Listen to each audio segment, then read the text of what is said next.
Steve jobs ने कहा था कि जितना जरूरी है यह पता होना कि कौन से काम मेरे लिए इंपॉर्टेंट है, उतना ही जरूरी है यह पता होना कि कौन से काम मेरे लिए इंपॉर्टेंट नहीं है। हेलो फ्रेंड्स, मैं हूं विवेक माहेश्वरी और आज एक बहुत ही शानदार टॉपिक के साथ आया हूं और वो टॉपिक है टाइम मैनेजमेंट। आप ये मत सोचिएगा कि मैं आपको यह बताने वाला हूं कि टाइम मैनेजमेंट की वैल्यू क्या है, टाइम मैनेजमेंट क्यों करते हैं, टाइम मैनेजमेंट करना चाहिए। बिल्कुल नहीं। आज मैं बात करने वाला हूं कि टाइम मैनेजमेंट की एक ऐसे फॉर्मूले के ऊपर कि जो फॉर्मूला बहुत ही यूनिक है और यदि मैंने और आपने अपनी डेली रूटीन में इस फॉर्मूले को अप्लाई कर लिया तो हम दूसरों से 4 कदम आगे होने वाले हैं। आप स्टूडेंट हैं, आप हाउसवाइफ हैं, आप जॉब करते हैं, आप बिजनेस करते हैं, आप जो भी कुछ करते हैं, लेकिन एक समस्या हम सबके साथ है, मेरे पास टाइम नहीं, मेरे पास टाइम नहीं। हम सब कहते हैं कि सुबह होती है, शाम होती है और जिंदगी यूं ही तमाम होती है, टाइम नहीं है। लेकिन आज हम एक ऐसे फॉर्मूले पर बात करने वाले हैं कि अगर वो फॉर्मूला हमने सीख लिया तो हमारे पास टाइम भी होगा और हमारे जो काम हैं वो भी पूरे होंगे। तो आज का फॉर्मूला है ABCD formula. A for apple, B for boy, C for cat, D for dog. ये हमने सीखा था ABCD। मैं इस ABCD की बात नहीं कर रहा हूं जो आपको A फॉर एप्पल सिखाएगा और Z फॉर जेब्रा सिखाएगा। मैं आज बात करने वाला हूं टाइम मैनेजमेंट के ABCD फॉर्मूले की। तो उसके लिए करना क्या होगा? देखिए, उसके लिए करना बहुत ही सिंपल सा एक काम है और वो काम ये है कि आज है, मान लेते हैं 11 मार्च, मान नहीं लेते, आज बिल्कुल 11 मार्च ही है, 11 मार्च 2023। मुझे 12 मार्च को क्या करना है? अभी टाइम हुआ है लगभग 9:30 बजे हैं 11 मार्च के, और 12 मार्च को मुझे जो भी काम करने हैं, जो भी मुझे टास्क पूरे करने हैं, मुझे क्या करना पड़ेगा? एक लिस्ट बनानी पड़ेगी। आप कहेंगे साहब 11 मार्च को क्यों बनाना? 12 मार्च को सुबह उठेंगे, नाश्ता करेंगे, नाश्ता करने के बाद बैठेंगे, अच्छा ये काम करना है, ये काम करना है, लिस्ट बन जाएगी। मैं ये कह रहा हूं कि उस दिन नहीं बनाना है, आपको एक दिन पहले बनाना है।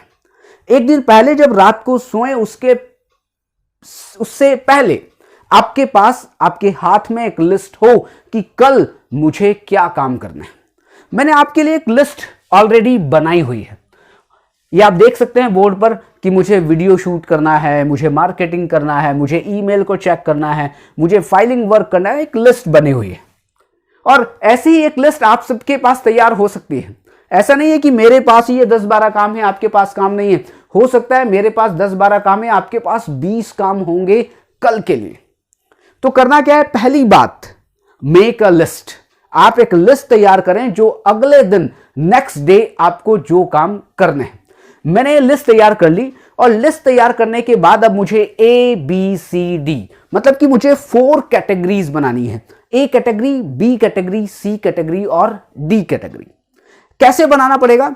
देखिए, ABC कैटेगरी का मतलब यह है कि सबसे पहले इस पूरी लिस्ट में देखिए कि आप क्या करने वाले हैं। लिस्ट बनाएंगे, लिस्ट बनाने के बाद पहले मैं वीडियो शूट करूंगा, फिर मैं फ्रेंड को कॉल करूंगा, फिर मैं मार्केटिंग में जाऊंगा, फिर मैं ईमेल को चेक करूंगा। मतलब यहां करते करते करते हो सकता है कि मेरे सारे काम हो जाए।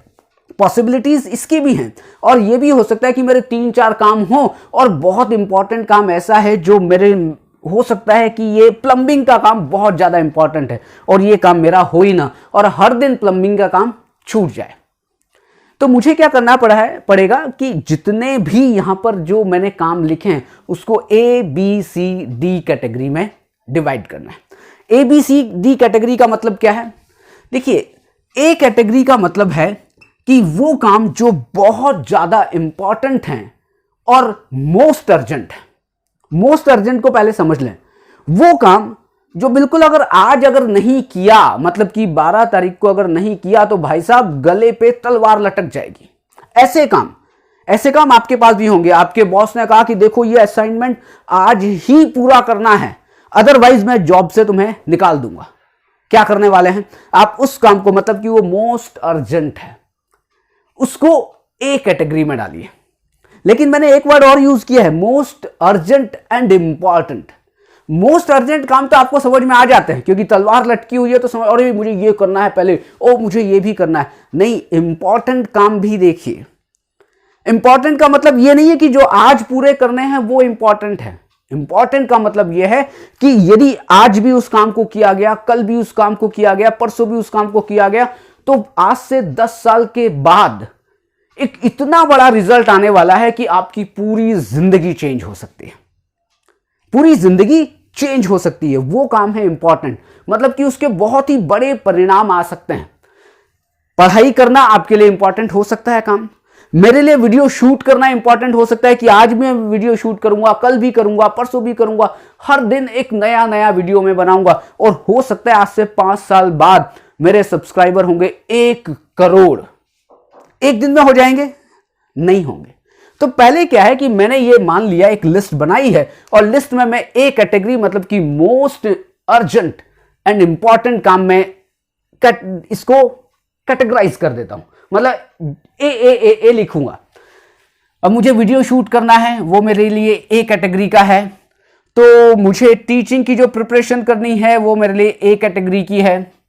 फिर तीसरा मान लेते हैं मेरे लिए जो किताबों को जो पढ़ना है वो मेरे लिए ए कैटेगरी का है। अब इस पूरी लिस्ट में 3 काम ऐसे हैं जो मैं ए कैटेगरी में डाल सकता हूं। क्यों? क्योंकि वो मेरे लिए मोस्ट अर्जेंट हैं और इंपॉर्टेंट है। लेकिन आप कहेंगे कि साहब 3 काम ए कैटेगरी में कर दिए तो मैं 3 काम एक साथ कैसे करूंगा? भाई साहब 3 काम एक साथ नहीं करने।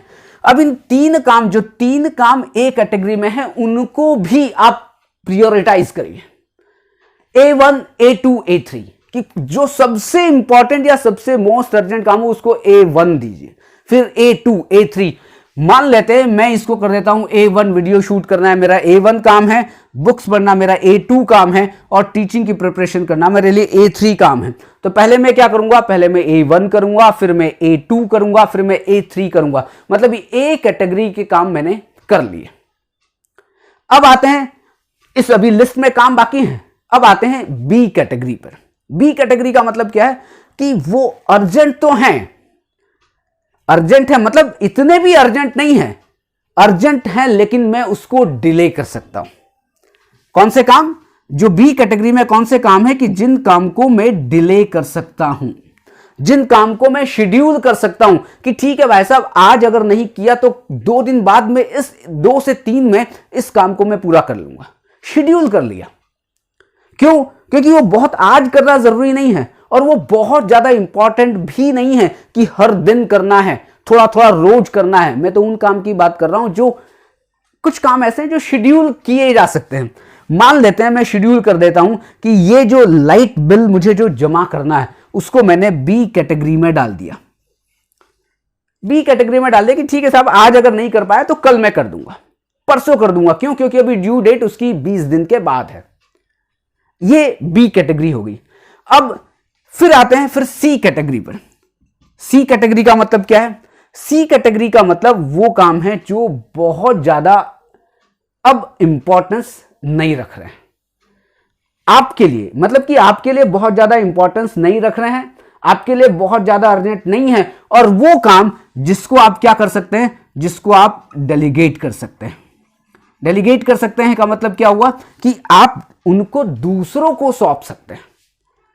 कुछ काम ऐसे होंगे ही होंगे कि ये जरूरी नहीं है कि आपको ही सारा के सारा पूरा के पूरा घर बार का जो भी वजन है वो आपको उठाना है। नहीं, आपको, अगर मैं मान के चल रहा हूं कि मुझे फाइलिंग वर्क करना है तो विवेक ही फाइलिंग वर्क करेगा।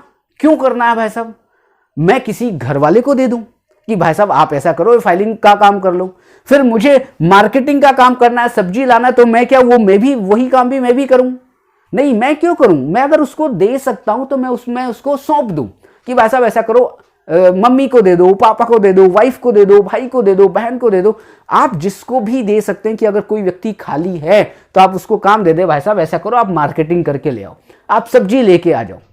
तो अब ये सी कैटेगरी का काम कौन सा हो गया?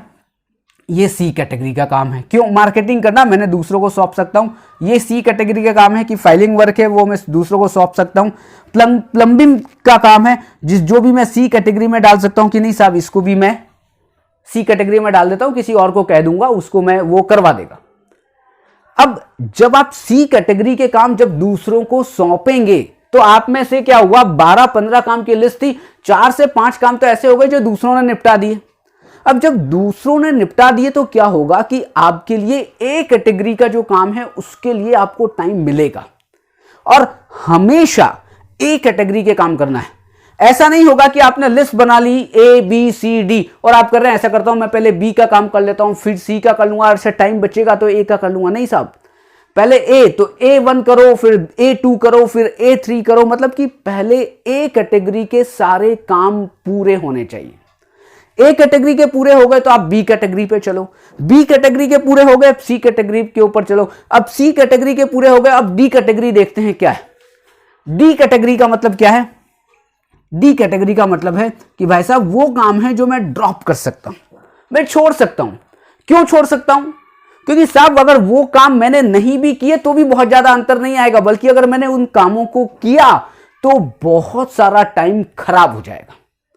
तो क्यों ना हो कि मैं उन काम को छोड़ दूं कि साहब मुझे नहीं करना है, क्योंकि कभी कभी नो करना जरूरी है। मैंने क्या कहा था, स्टीव जॉब्स ने कहा है कि यह भी पता होना जरूरी है कि कौन से काम इंपॉर्टेंट नहीं है, उनको छोड़ा जा सकता है, तो आपको उन काम को छोड़ना चाहिए। तो आप क्या करिए, ड्रॉप कर दीजिए। अब इसमें से हो सकता है कोई काम ऐसा हो, मेरे हिसाब से तो अभी मैंने नहीं है, हो सकता है कॉल टू फ्रेंड, मुझे अभी साहब ये जो काम है वो मैं ड्रॉप कर देता हूं, मतलब कि डी कैटेगरी में डाल देता हूं कि मुझे उसकी अभी जरूरत नहीं है। क्यों? क्योंकि जब वो मिलेगा तब बात कर लेंगे। अभी तो क्या होगा, मैं अगर फ्रेंड को कॉल करूंगा तो मुझसे 1 घंटा, हाय विवेक, कैसा विवेक, आज क्या खाया था, आज क्या पिया था, ओ कौन सी मूवी देखने गया था, ये सारी बातें करेगा। तो मैं क्यों गपशप करूं, मैं क्यों दोस्त के साथ कॉफी पीऊं? बल्कि ज्यादा जरूरी है कि हम व्हाट्सएप यूज कर रहे हैं, हम फेसबुक यूज कर रहे हैं। मैं ये नहीं कर रहा हूं कि वो काम गलत है, मैं ड्रॉप करने की बात नहीं कर रहा हूं, लेकिन कुछ काम ऐसे हैं जो डी कैटेगरी में हो सकते हैं, जिनके लिए बहुत ही कम टाइम आप शेड्यूल कर सकते हैं कि पूरे 24 आवर्स में आधा घंटा मैं सोशल मीडिया पर दूंगा, बस हाफ एन आवर, उसके अलावा कुछ भी हो जाए मुझे नहीं देना। तो ये काम क्या है, वो है डी कैटेगरी के काम। तो इस तरह से आप देख सकते हैं कि आप पहले कौन से काम करेंगे, ए कैटेगरी के, उसके बाद बी, उसके बाद सी। टाइम मिलेगा तो फिर गपशप डी कैटेगरी के काम कर लो, अदरवाइज मैं कह रहा हूं डी कैटेगरी के काम छोड़ दो। हमेशा ए कैटेगरी के काम ही करना है। तो ये एक फॉर्मूला है और मुझे लगता है ये फॉर्मूला आपको पसंद आया होगा, और यदि आपको पसंद आया हो तो कमेंट जरूर करिएगा कि क्या आपने अपने रूटीन वर्क को, आपने अपने टास्क को A B C D category में डिवाइड किया है क्या। मैंने ये फॉर्मूला अप्लाई करना शुरू कर दिया और मैं ऐसा मान के चल रहा हूं कि आप भी इस फॉर्मूले को अप्लाई जरूर करेंगे। कल फिर मिलते हैं एक नए वीडियो के साथ, तब तक के लिए आप सबको बहुत बहुत धन्यवाद।